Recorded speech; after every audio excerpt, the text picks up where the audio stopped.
الأم هي الأمان بالبيت. أنا من أدخل البيت لغاية اليوم وبهذا عمري، من أدخل البيت أول ما أفتح الباب أصيح ماما، وأول ما أروح للمطبخ أتأكد من وجودها، بعدين أكمل حياتي، أروح لغرفتي، أروح أقرأ، أشوف شنو أسوي. نجيب محفوظ يقول كل البيوت ظلمة إلى أن تستيقظ الأم. هاي من أعظم المقولات اللي قرأتها نجيب محفوظ. الأم هي الأمان في حياة أي إنسان. صدقي أمي من تروح البيت جدي أحس البيت يصير بارد حتى بالصيف، هذا الدفء والحنان يختفي.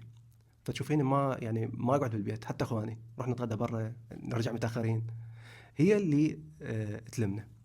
سر التوفيق الإلهي الأم والأب ورضاهم، ما تتخيلين. ودائما أنصح خلي أمك تدعي لك، دعائها لأبواب السماء مباشرة.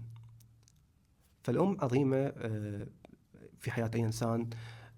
يعني المحظوظ بالدنيا كلها هو اللي أمه كل يوم يشوفها الصبح.